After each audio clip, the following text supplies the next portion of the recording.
दर्शकों, स्वागत है आप सभी का अब तक न्यूज इंडिया में। दर्शकों, हमने 3 रोज पहले एक वीडियो बनाया था कि शिक्षण विभागों में, शिक्षण मंडलों में, हाई स्कूलों में किस तरीके के भ्रष्टाचार, करप्शन, लूट मार होती है। और हमने कहा था कि सेकंड वीडियो बनाकर हम आपको कौन कौन सी स्कूलें 100% गारंटी ये बताएंगे। लेकिन ये शो हमारा थोड़ा डाइवर्ट हो गया है, क्योंकि बीच में हमारे पास एक बहुत बड़ी जानकारी आई है कि जिला परिषदों की स्कूलों में जो भ्रष्टाचार पदों पर बैठे हुए पदाधिकारी किस तरीके से अपने पद का, अपने ओहदों का गलत इस्तेमाल करते हैं और डॉक्यूमेंट जाली, फर्जी, डुप्लीकेट दस्तावेज बनाकर संस्था चालकों को बचाने की किस तरीके से एक भरपूर प्रयास करते हैं, जिसके बदले में उनसे लाखों रुपया भी लेते हैं। एक बहुत बड़ा मामला यहाँ पर शिक्षण संस्था का हमारे पास में आया है, जिसे हम चाहेंगे कि आप तक पहुंचाया जाए, अधिकारियों तक पहुंचाया जाए, शासन तक, प्रशासन तक पहुंचाया जाए, ताकि इस शिक्षण संस्था में हो रहे भ्रष्टाचार को रोका जा सके। क्योंकि ये भ्रष्टाचार सिर्फ शिक्षण संस्था में तो हो रहा है, लेकिन इसके पीछे के मास्टरमाइंड कौन कौन है। एक संस्था जिसमें कई लोग जॉब कर रहे हैं, लेकिन क्या वो ऑथोराइज है या अनऑथोराइज है। वो जो पेमेंट ले रहे हैं, उनका सलार्थ आईडी क्या ओरिजिनल है या बनावटी है। उनके डॉक्यूमेंट जो संस्था में दिए गए हैं, क्या वो ओरिजिनल है या बनावटी है। बहुत सारे सवालों के साथ आज यहाँ पर हम खुलासा करने के लिए जा रहे हैं। जबकि शिक्षण संस्था की बात जब आती है तो लोग कहते हैं कि उस पर बात ना की जाए, क्योंकि वो एजुकेशन अदारा है, एजुकेशन संस्था है, वहां बच्चे एजुकेशन ले रहे। लेकिन वो लोग जो बच्चों को सत्य सिखाते हैं, सत्य में विजयता सिखाते हैं, वही लोग इस सत्य में विजय की धज्जियां कैसे उड़ाते हैं, ये भी हम आपको बताएंगे और आप तक पहुंचाने की कोशिश करेंगे कि शिक्षण संस्थाओं में चल रहे भ्रष्टाचार को लेकर। शेखर पाटिल हमारे साथ है, जिन्होंने महात्मा ज्योतिबा फुले शिक्षण संस्था का एक बड़ा भ्रष्टाचार सामने लाने के लिए पाठ पुरावा कर कई सालों से एक लड़ाई लड़ रहे हैं। लेकिन करप्ट सिस्टम की वजह से अभी तक ये कार्रवाई अंतिम निर्णय तक नहीं पहुंच पा रही है। लेकिन अब मीडिया के माध्यम से इसे उठाया जाना शुरू किया जा रहा है और हम खुद इस सारे मामले में इंटरफेयर करेंगे और स्टार्ट से लेकर एंड तक इस संस्था में क्या क्या हुआ है, क्या क्या चल रहा है और कौन कौन लोग इस सारे भ्रष्टाचार में, करप्शन में, कौन अधिकारी और कौन से एजेंट शामिल है, सभी का पर्दाफाश करने की पूरी कोशिश करेंगे। शेखर पाटिल हमारे साथ में है, इनसे बातचीत करेंगे कि महात्मा ज्योतिबा फुले शिक्षा संस्था में किस तरीके के भ्रष्टाचार हुए हैं, पूरे कागज पत्र के साथ, एविडेंस के साथ। शेखर पाटिल हमारे साथ। स्वागत है शेखर पाटिल आपका। नमस्कार। क्या मामले मतलब जो सामने आपने हमसे बताए है कि महात्मा ज्योतिबा फुले शिक्षण संस्था के अंदर करोड़ों रुपए का जो जनता का टैक्स का पैसा है, इसे लूटा गया है। सर, मैंने इसके बारे में, इस संस्था के बारे में सुना था कि इस संस्था में बहुत बड़ा घोटाला है।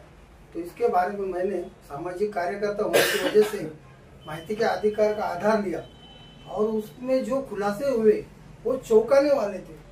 जो शासन करोड़ों रुपए का अनुदान दे रही है शिक्षण संस्था में, इसमें संस्था चालक, शिक्षण अधिकारी, शिक्षण उप संचालक से लेके उसके ऊपर तक अधिकारी, आप बोल सकते हैं कि मंत्रालय तक इनके हाथ है। इसलिए इतने खुल्लम खुल्ला इतना भ्रष्टाचार चालू है। जैसे कि ये संस्था, अब ये संस्था में 2083 में शेड्यूल 1 मंजूर था और ये जो बॉडी थी, ये 2000 के बाद ये बॉडी उस संस्था में नहीं है। तो उस संस्था में एक कर्मचारी था, उन्होंने 2004 में जैसे रिटायर हुए, ये संस्था के ऊपर उन्होंने कब्जा कर लिया और उसका ये सबूत है कि 2022 तक अस्तित्व कोई शिक्षण संस्था नहीं है। तो 2022 में जब अस्तित्व में कोई संस्था नहीं है, तो इसका जो नियम है शिक्षक भर्ती का, अनुदानित शिक्षक भर्ती 1981 का जो नियम है, उसमें संस्था चालक होना जरूरी है। उसके सिवा आप शिक्षण भरती कर नहीं सकते। फिर इतने 50-60 शिक्षकों की भरती कैसे हुई? हे नाव तुम्ही सांगतात का ज्यांनी भरती केलेली आहे आणि कोण महानगरपालिकामध्ये होते आणि कोणी नंतर रिटायर झाल्यानंतर त्यांनी इथे कब्जा केलेला आहे? ते सुनील माधवराव वडके स्वयं घोषित चेयरमैन है, उनको कोई मान्यता मिली नहीं है 2022 तक, स्वयं घोषित चेयरमैन है और सेक्रेटरी जी भाऊ रघुनाथ आहिरे। हाँ ऑथोराइज है का? नहीं, ये कोई ऑथोराइज नहीं है, वो तो लेटर है मेरे तरफ शिक्षण अधिकारी का। इसमें संस्था में संस्था चालक नहीं है, अस्तित्व ही नहीं है, तो फिर इतने भर्ती हुई कैसे क्या? अब इसके बारे में मैं आपको आगे बताता। कितनी लोगों की भर्ती डाली है? 85 लोगों की भर्ती हो चुकी है। और उसमें जो आगे मैं आपको बताता, महाराष्ट्र में एक नियम लागू है शिक्षण संस्था को, महाराष्ट्र आरक्षण अधिनियम 2004, उसके इस पे अपने वो 52% आरक्षण के लोगों की भर्ती करना जरूरी है। अगर वो भर्ती नहीं हुई तो आप कोई भर्ती कर नहीं सकते, ऐसा शासन का निर्णय है। उसके बावजूद 20 साल से इस शिक्षण संस्था ने आरक्षण के 22% जितना रिजर्वेशन था उसका एक ही पद भरा नहीं है। सब इन्होंने खुले पदे भर लिए हैं, सब आर्थिक फायदा करके, और सब रिश्तेदार संबंधी लोग इस शिक्षण संस्था में भर लिए। लेकिन मेरे पास एक निर्णय है शिक्षण अधिकारी का, माध्यमिक शिक्षण अधिकारी नासिक, 29/3/2012 का एक निर्णय है, जिसमें उन्होंने स्पष्ट दिया है की महात्मा ज्योतिबा फुले शिक्षण संस्था संगमेश्वर मालेगाव जिल्हा नाशिक यांचे प्रस्तावित मान्यता प्रस्तावांपैकी खालील 6 शिक्षक सेवकांची मान्यता अंतिमता नाकारण्यात येत आहे अशी यादी दिलेली आहे। यामध्ये संतोष महाजू खैरनार यांची नेमणूक 2008, विका पांडुरंग मंडळ यांची नेमणूक 2008, सुनंदा दादाजी आहिरे यांची नेमणूक 2008, आहिरे रोहन अशोक यांची नेमणूक 2010, बच्चाव कृष्णा बच्चाव 2010, बाबुल किशोर परशुराम 2010 यांना अंतिमता नाकारलेला आहे। हे खुले पद आहेत, यांची भरती आरक्षणाच्या जागेवर रद्द केलेली होती दैपळे साहेबांनी 2012ला। तरी देखील यांनी कर्मचाऱ्यांनी व संस्था चालकांनी शिक्षण अधिकाऱ्यांसोबत हात मिळवणी करून यांचा आज रोजी सुद्धा बेकायदेशीर पगार चालू आहे व यांना एक कर्मचाऱ्याला कोणाला 30 लाख, कोणाला 20 लाख, कोणाला 25 लाख शिक्षण वेतन अधिकाऱ्याने फरक बिल काढून दिलेले आहे बेकायदेशीर। तो बेकायदेशीर फरक बिल काढणारा अधिकारी आहे उदय विठ्ठलराव देवरे। याची मी चौकशी लावलेली आहे शिक्षण उपसंचालकाकडे, पण यांनी 6 महिने झाले तरी कुठलीही कारवाई केलेली नाही। तसेच मी 1 वर्ष अगोदर या शिक्षण संस्थेची फरक बिलांची चौकशी लावलेली आहे। मंत्रालयाच्या आदेशाला सुद्धा या अधिकारी जुमानत नाही, मनमानी काम करता। आदेश आलाय का मंत्रालयाचा? हाँ, पत्र आया है, ये आदेश आया है चौकसी करो। ये शिक्षण अधिकारी का नाम जिसने फर्क बिल दिया है। और एक मजे की बात बताता हूँ मैं आपको, मागास वर्गीय कक्ष के आरक्षण के विगतवारी के अनुसार इस संस्था में लिपिक पद 4 थे, उसमें 2 पद कार्यरत थे और 2 पद भरने के थे, पर वो 2 पद थे अनुसूचित जाति जमाती के, जो पहले मैं बता चुका हूँ, इन्होंने भर्ती नहीं की। उसके जगह पे 2 लिपिक अनुसूचित जमाती और जाति के जो लिपिक पद है उनके ऊपर 7 लिपिक भरे, वो भी खुले पद। 2 जगह पे 7 शिक्षकों का पगार लिया जा रहा है, शासन की फसवणूक है। आजपर्यंत किती पगार घेतली यांनी? इन्होंने सबने, किसी ने 12 लाख ये फर्क बिल निकाला है, किसी ने 13 लाख, किसी ने 11 लाख ऐसा, और आज रोजी भी पगार ले रहे हैं ना। इनके बारे में मैंने चौकसी लगाया लेकिन कोई कार्रवाई नहीं हो रही है, क्योंकि ये सब मिले हुए हैं नीचे से ऊपर तक। और ये संस्था चालकों ने इनका, ये 2 लोगों की जगह पे 7 लोगों को लगा लिए थे, इसका कोई कार्रवाई नहीं? कोई कार्रवाई नहीं। अच्छा, इसको इनकी भर्ती शासन की तरफ से हुई क्या, कैसे हुई? नहीं, इनकी कोई भर्ती नहीं हुई है। ये पगार कैसे दे रहे? इनका पगार का, ये जो मैं पहले आपको नाम बता चुका हूँ, ये उदय विठ्ठलराव देवरे, इन्होंने क्या किया है? ये कौन है उदय विठ्ठलराव देवरे? ये वेतन अधिकारी है, पगार चालू करना और फर्क बिल निकालना जब वो थे वहाँ पे तो उनके हाथ में था। तो ये सब डॉक्यूमेंट्स में आप सही भी दे सकते हैं, सब डुप्लीकेट है। एक ही दिन पत्र निकला है, एक ही जावक क्रमांक है, सही अलग अलग है, एक ही अधिकारी की है। ऐसे डुप्लीकेट सया मार के फ्रॉड डॉक्यूमेंट बनाने का, और वो एजेंट मालेगांव का जो था वो ये अधिकारी का दाया हाथ था। ऐसे डुप्लीकेट कागज पत्र बना के वो एजेंट या अधिकारी के पास जाके और ये लोगों का सब बेकायदेशीर फर्ज बिल निकाला है और आज भी पगार ले रहे, बेकायदेशीर पगार ले रहे। और इसके बारे में मैंने 3/1/2023 को एक तकरार किया था। वो तकरार के ऊपर 2 साल हो गए, कोई कार्रवाई नहीं। संस्था चालकों ने और शिक्षकों ने एक कागज नहीं दिया और मैं 200 कागज दे चुका हूँ, लेकिन आज तक कोई कार्रवाई नहीं। मैंने शिक्षण उप संचालक को पूछा कि आप कार्रवाई क्यों नहीं कर रहे हैं। वो बोल रहे ऊपर से मुझे दबाव है, पॉलिटिकल दबाव है, प्रेशर आ रहा है। मैं सर कायदेसी काम है, ये गैर कानूनी काम है, आप कार्रवाई करो। तो कोई कार्रवाई करने को तैयार नहीं। वहाँ के उप संचालक है बीबी चौहान साहब, वो बोलते हैं मुझे कुछ महाराष्ट्र के मंत्री लोगों के फोन आ रहे हैं मैटर में, मैं ये ऊपर भेज देता हूँ पुणे में। तो उन्होंने ये मैटर पुणे में भेजा और पुणे के शिक्षण संचालक ने इनको पत्र दिया कि ये मैटर हमारे यहाँ चलाएंगे। वो पत्र है अपने पास? हाँ, वो पत्र है हमारे पास। तो उन्होंने उसमें ये पत्र है वो शिक्षण पुणे संचालक का, जिसमें उन्होंने बोला है कि जो आपने विनंती किया है कि ये मैटर पुणे में चलाओ, तो हमने मानने कि आप डॉक्यूमेंट भेजो, लेकिन शिक्षण उप संचालक 2 महीना हो गया, कोई डॉक्यूमेंट्स ऊपर भेज देने का। वो ऊपर से आया पुणे का लेटर है अपने पास? वो है, 2 लेटर भेजा है उन्होंने। कौन कौन सी तारीख को? देखो 8 अक्टूबर को एक लेटर भेजा है, उसमें उन्होंने साफ लिखा है 8 अक्टूबर 2024 को। क्या लिखा है उसमें? उसमें ये लिखा है कि जो आपने विनंती किया है ये प्रकरण की, उसके बारे में जो आपके पास डॉक्यूमेंट्स है, जो चौकसी हुई वो डॉक्यूमेंट, सब डॉक्यूमेंट ऊपर भेजो, इनके ऊपर हमको निर्णय लेना है। तो इन्होंने आज तक कोई डॉक्यूमेंट्स ऊपर नहीं भेजा और 2 साल से ये मैं चक्कर मार रहा, परेशान हो गया, लेकिन फिर भी मैं सामाजिक कार्यकर्ता है इसलिए डटा रहा और ये केस को नहीं छोड़ा। और शिक्षण उप संचालक चौहान साहब ने 2 साल से कोई कार्रवाई नहीं की। और शिक्षण उप संचालक कार्यालय साहब के कार्यालय में एक तकरार आती है 23/1/2024 को। प्रदीप शंकरलाल यादव 23/1/2024 को ये तकरार करते हैं और 11/3/2024 को कार्रवाई भी हो जाती है 2-3 महीने में। क्या दाखिल होता उन पे? तो सीधे तक्रारदार के तक्रार के हिसाब से श्री गडफळे यांना देण्यात आलेल्या बेकायदेशीर मान्यता प्रकरणी फौजदारी गुन्हा दाखल करण्याबाबत ये प्रकरण में इतना घाई वो कार्रवाई करते हैं। और मैंने जो इतना इनको 250-300 कागज पत्र दिया है और उस पर कोई कार्रवाई नहीं होगी। ये महात्मा ज्योतिबा फुले संस्था में कोई भी मैनेजमेंट नहीं है, इसकी क्या मतलब सच्चाई है, क्या विषय है ये? मैनेजमेंट क्यों नहीं है? मैनेजमेंट ऐसा नहीं है कि 1983 से जो शेड्यूल मंजूर है कायदे से, वो लोगों का 2000 आने तक उन्होंने ये संस्था छोड़ दी, कुछ गुजर गए, कुछ तबीयत की वजह से संस्था में काम नहीं किए। तो इन्होंने देखा, सुनील माधवराव वड़गे, इन्होंने देखा कि ये संस्था का वाली कोई नहीं है।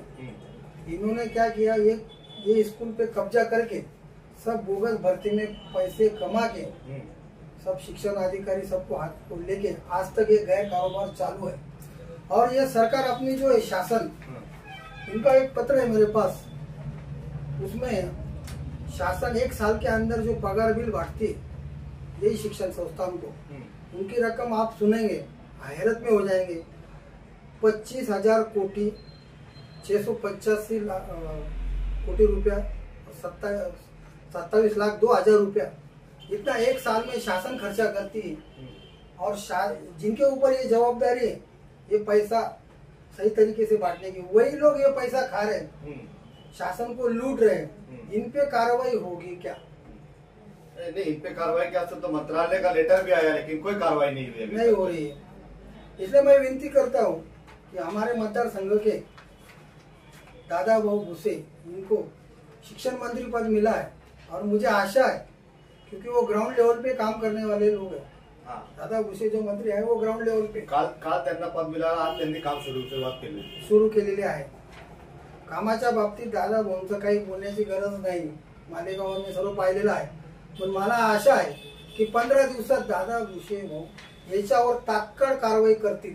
हा मोठा भ्रष्टाचार आहे, करोडो रुपयाची शासनाची लूट होऊ राहिली आणि यासाठी एकदम योग्य माणूस या मंत्रिपदावर बसलेला आहे। तो कारवाई करेल, मला पूर्ण आशा आहे आणि मी त्यांना निवेदन भी देणार आहे.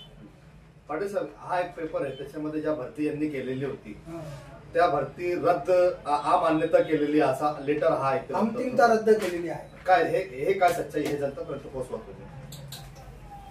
ही जे 6 जणांची नियुक्ती रद्द झालेली आहे या संदर्भात शिक्षण अधिकारी जिल्हा परिषद नाशिक यांनी 29/3/2012 रोजी एक निर्णय दिलेला आहे. त्या निर्णयामध्ये महात्मा ज्योतिबा फुले शिक्षण संस्था सोमेश्वर मालेगाव जिल्हा नाशिक यांच्या प्रस्तावित मान्यतांपैकी खालील 6 शिक्षकांची मान्यता अंतिमता नाकारण्यात येत आहे. अंतिमता म्हणजे परत या शिक्षण संस्थेत या जागेवर हे लागू शकत नाही. असे असताना देखील ते लागले का परत? हो, ते लागले परत. त्यांनी 30-35 लाख रुपये फरक बिल शासनाची फसवणूक करून घेतली. आज रोजी पगारही घेत आहे, आमच्याकडे पगार बिल आहे. इथे मान्यता रद्द केलेली आहे, बरोबर, तरी ते कामावर आहे. बरोबर. या शिक्षण संस्थेमध्ये जे आपलं जिल्हा परिषद मध्ये जे शिक्षण अधिकारी आहेत या संस्थेचा पुरेपूर फायदा उचलत आहेत. 20 वर्षापासून जरी तर मॅनेजमेंट नाही, संस्था चालक नाही, त्याच्यावर प्रशासक का बसला नाही आजपर्यंत प्रशासक का बसला नाही? कारण या संस्थेच्या मार्गाने शिक्षण अधिकाऱ्यांना टेबला खालून लाभ मिळवायचा नाही. त्यासाठी आणि शिक्षण अधिकारी उपसंचालक यांच्यावर कुठली कारवाई का करत नाहीये? त्याचं कारण हेच आहे की त्यांना आर्थिक लाभ मिळतो या संस्थेकडून.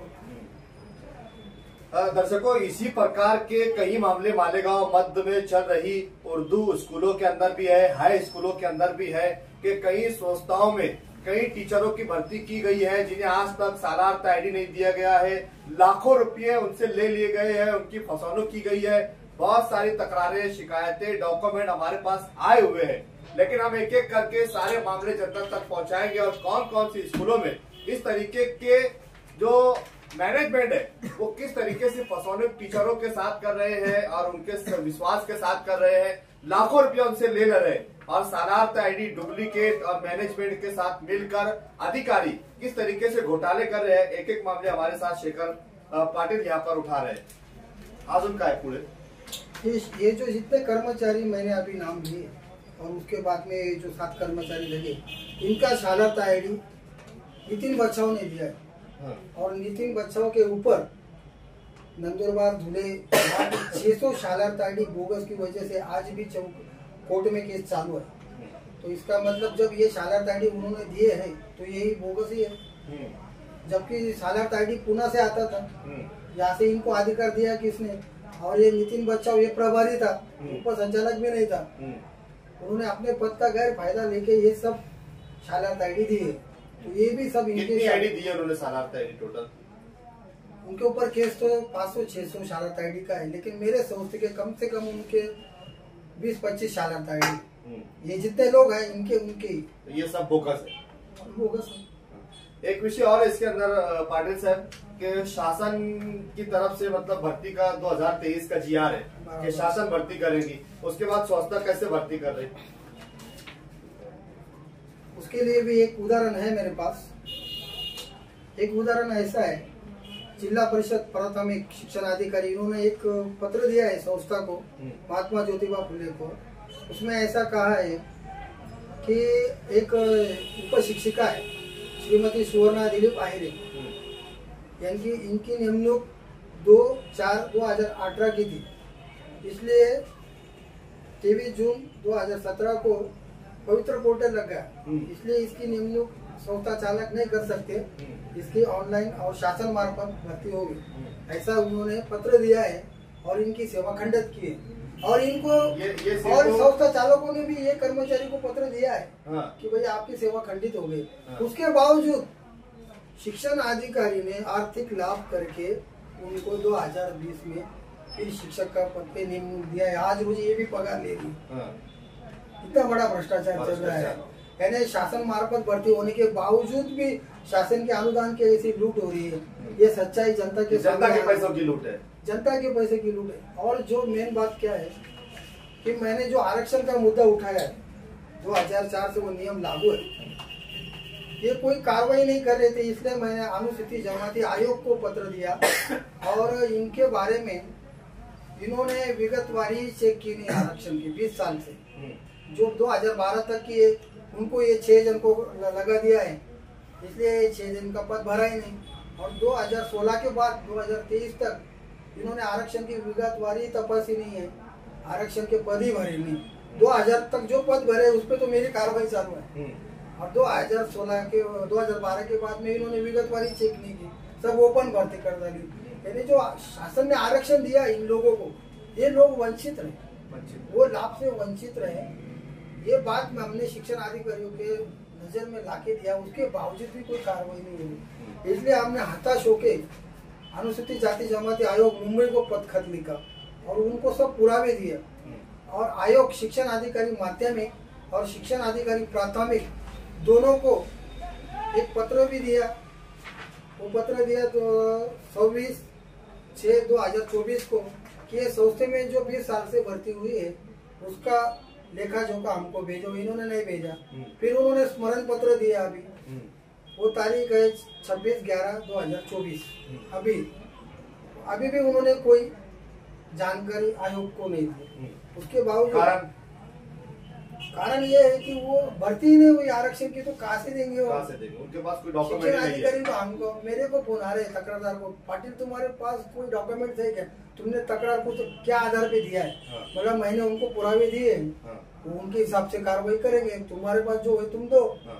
उसके बाद मैंने पुरावे आयोग को देने के बाद आयोग ने नासिक पुलिस आयुक्त और शिक्षण संचालक पुणे महाराष्ट्र के इनको पत्र दिए और 7 दिन के अंदर इस शिक्षण संस्था के आरक्षण में जो पद भरे उसकी पूरी जानकारी चौकसी करके कार्रवाई करके हवाल सादर करो।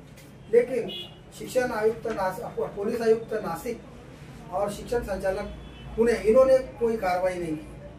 फिर मैंने वहाँ जाके माहिती लिया कि इस पे कार्रवाई क्यों नहीं हो रही, तो उन्होंने फिर 22/10/2024 को उनको फिर पत्र दिया है कि आप इस पे कार्रवाई करें और हवाला हमको सादर करें। उसके बाद शिक्षण उप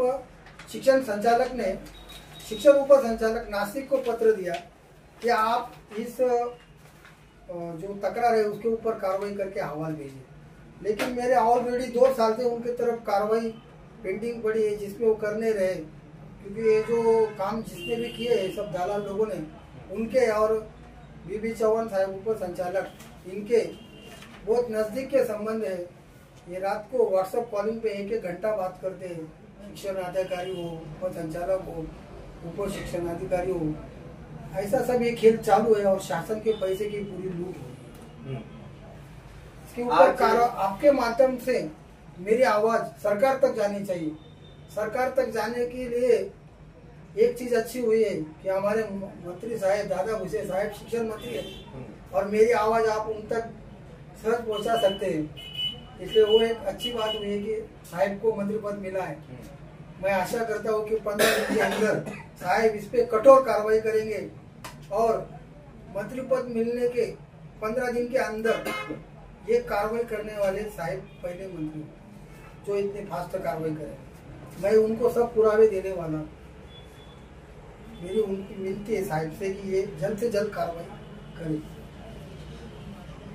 दर्शकों, ये थे हमारे साथ में शेखर पाटिल, जिन्होंने महात्मा ज्योतिबा फुले शिक्षण संस्था में चल रहे भ्रष्टाचार को कई सालों से लड़ाई लड़ रहे हैं और सारे कागजात वो डॉक्यूमेंट के साथ आपके सामने ये बातें रखी है ताकि जनता तक भी ये बात पहुंचे कि शिक्षण संस्थाओं में किस तरीके की लूट मार की जाती है। अगर हम एक बच्चे का एडमिशन करवाने के लिए जाएं तो वही शिक्षण संस्थाएं बच्चों के एडमिशन फीस के नाम पर हजारों रुपया डोनेशन हमसे लेती है और शासन की निधि के करोड़ों रुपए की लूटमार भी करती है। कहीं न कहीं हमें शिक्षण संस्थाओं पर अब वाच रखने की जरूरत है और इसके अंदर क्या चल रहा है और इनके डॉक्यूमेंट किस तरीके से है, कौन इस पर ड्यूटी पर लग रहा है, क्या उसकी एजुकेशन क्या है, उनके डॉक्यूमेंट क्या है, वो किस जगह पर लगे हैं, क्या वो अनुसूचित जाति जमाती विमुक्त भटकी जाति जमाती जगहों पर लगे हैं, किस तरीके का घोलमाल करके सर्विस दी जा रही है, मैनेजमेंट किस तरीके से शिक्षण भर्ती में करोड़ों लाखों रुपया 15 लाख 20 लाख 25 लाख रुपया लेकर सर्विस दे रहा है, ड्यूटी लगा रही है, शरारत आईडी किस तरीके से बोकस बनाए जा रहे हैं, ये सारी जानकारियां जनता तक पहुंचाना और मीडिया के माध्यम से शासन व प्रशासन तक पहुंचाने की शुरुआत हम यहाँ कर चुके हैं। हम डेली इस पूरे काम पर नजर बनाए रखेंगे और इसमें चल रहे भ्रष्टाचार को उजागर कर जो इसमें दोषी है उन्हें कानूनी सजा मिलनी चाहिए। जिसने भी चूकी की है उसको शिक्षा होनी चाहिए और ये पूरा मामला क्लियर होना चाहिए। यही नहीं, और एक बात है, ये जो नितिन उदय उट्टलराव देवरे जो ये वेतन अधिकारी था जिन्होंने ये सब पगार चालू किया, शाला तारडी का सब भ्रष्टाचार किए, इसकी तकरार मैंने शिक्षक उप संचालक कार्यालय में 6 महीना हो गया, 6 तकरार किया है, उस पर कोई कार्रवाई नहीं हुई। उल्टा वहाँ पे उप निरीक्षक पद खाली था, ये उप शिक्षण अधिकारी है, उनको उप शिक्षण कार्यालय में ये पद पे प्रभारी बैठा दिया। वहाँ उनकी चौकसी होने वाली है। हाँ। अब वही प्रभारी अधिकारी बैठ गए तो चौकसी कैसे क्या होंगी? मतलब चोर कोई मतलब चोरी की जांच की आदेश दे रही। ये क्या हिसाब हो रहा है, मेरे को कुछ समझ नहीं रहा। अब इसमें हमारे मंत्री साहब कार्रवाई करेंगे तभी मुझे न्याय मिलेगा, ऐसा लग रहा है मुझे। दर्शकों, क्या है ये पूरी सच्चाई ये सामने आने चाहिए। हम मीडिया के माध्यम से आह्वान करना चाहेंगे कि इसके ऊपर शासन प्रशासन लक्ष्य दे और क्या पूरी सच्चाई है। उदय देवरे जो है ये कौन है, इसने क्या किया है क्या नहीं किया है, ये पूरा मामला जांच पड़ताल होकर सामने आना चाहिए। अगर ये दोषी है तो वाकई इन पर कानूनी कार्रवाई होनी चाहिए और जिन जिन लोगों के साथ इन्होंने फ्रॉड किया और जो लोग धोखे से किसी संस्था में जॉब पर लगे हैं, जिस तरीके से 500 से 600 सालार्थ बोगस आईडी का केस आज भी पुणे में चल रहा है। यही मामला मालेगांव मध्य की कई हाई स्कूलों में भी है कि उनके सालार्थ आईडी बोगस है, डुप्लीकेट आदेश बनाकर उन्हें दिए गए और वो डुप्लीकेट आदेशों पर आज कई संस्था में काम कर रहे हैं। कई लोगों का पेमेंट शुरू हो चुका है, लेकिन कई लोगों का आज भी बोगस सालार्थ आईडी होने की वजह से उनकी पेमेंट शुरू नहीं हुई है। उन्होंने लाखों रुपया संस्था को दिया हुआ है। ऐसे लोग भी हमसे संपर्क करें, हम उनकी आवाज भी उठाएंगे, उन्हें भी न्याय दिलाने के लिए हम अपना कोशिश करेंगे, आखिरी दम तक उनका साथ देंगे ताकि उन्हें न्याय मिले, इंसाफ मिले। वो अपने डॉक्यूमेंट के साथ अब तक न्यूज इंडिया पर संपर्क कर सकते हैं, क्योंकि हमारा स्लोगन ही है बोल के लब आजाद है तेरे। हम आपके लिए बिल्कुल हाजिर है। क्या आप हमारे साथ इस लड़ाई में शामिल होंगे? ये लड़ाई आपकी अपनी लड़ाई है, लेकिन हम इसे अपनी लड़ाई समझकर लड़ने के लिए तैयार है ताकि न्याय हो, इंसाफ हो और जनता के करोड़ों रुपए जो टैक्स के है वो लूटने वाले लोगों पर कानूनी कार्रवाई होनी चाहिए। आप देख रहे थे अब तक न्यूज इंडिया। शेखर पाटिल, आपने हमें अच्छा सहयोग किया। अपेक्षा करते हैं कि आप आगे भी इसी तरीके के भ्रष्टाचारों को उजागर करने के लिए अब तक न्यूज इंडिया से संपर्क करेंगे और आपके जरिए हम जनता तक सत्य पहुंचाने की कोशिश करेंगे। हम खुद भी शालेय शिक्षण मंत्री पद पालक मंत्री मांझी के दादाजी भूसे, उनसे अपील करना चाहेंगे कि आप इस मामले में हस्तक्षेप करें और इसकी कार्रवाई करें और जो दोषी है उन्हें कानूनी सजा मिलनी चाहिए और जिन लोगों के साथ न्याय हुआ है, अन्याय हुए हैं, उन्हें न्याय मिलना चाहिए। विमुक्त जाति जमाती, भटकी जाति जमाती की जो रिजर्व सीटें वहां पर उन लोगों की भर्ती की जाए और जिन लोगों ने धोखाधड़ी कर उनके साथ अन्याय किया है उनके साथ कानूनी कार्रवाई हो और अन्याय होने वालों को न्याय मिले, ऐसी अपेक्षा हम करते हैं। हम फिर मुलाकात करेंगे अगले एपिसोड में अगले मुद्दों के साथ, अगले स्कूल के मामले पर कि वहाँ क्या चल रहा है, वहाँ क्या घोटाले हैं और वहाँ कितनी गड़बड़ घोटाला वो कर रखे हैं। ये मामला अगले एपिसोड में अगली खबर के साथ आप तक पहुंचाने की कोशिश करेंगे। आप देख रहे थे अब तक न्यूज इंडिया। जाबिर शाह के साथ फिर मुलाकात करूंगा। तब तक के लिए जय हिंद, जय महाराष्ट्र।